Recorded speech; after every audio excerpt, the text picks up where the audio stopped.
Hello and welcome to Bike Tech Steve. Today I'm going to talk to you about tubeless tyres and the difference between the non-tubeless tyres and the tools that you're going to need to inflate and install them. A tubeless tyre has a copolymer non-permeable membrane which stops the air from escaping, and the sealant that you need to put in there.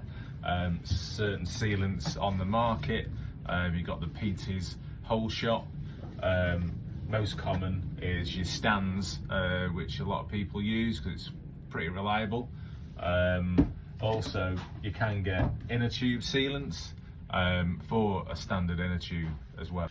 Tools needed for the job is a compressor with an inflator like this one, or a charging pump like this flash charger from Bontrager.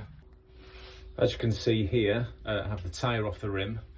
You will notice there is a channel in the centre. When you're installing a tyre, if you can push the bead into the centre, the bead of a tyre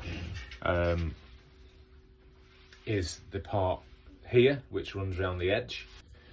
So pushing the tyre on into the centre of the rim where the indent is, that will allow you to actually get the tyre on more efficiently. That will work with tubes as well.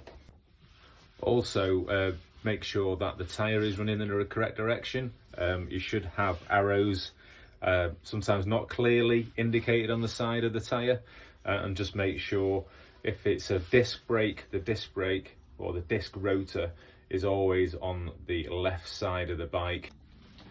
As you can see here, I'm going to use an inflation tool and inflate the tyre.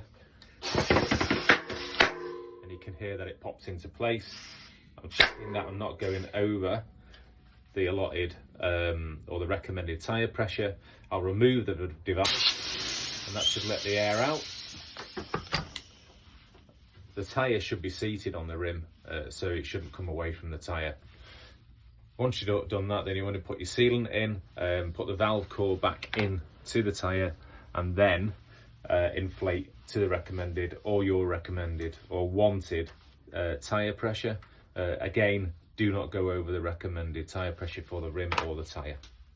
Just remember that once you've installed the sealant on a new tyre, it needs to be ridden so it circulates the sealant around the tyre and seals small holes. There's never ever going to be an absolutely perfect connection between tyre and wheel.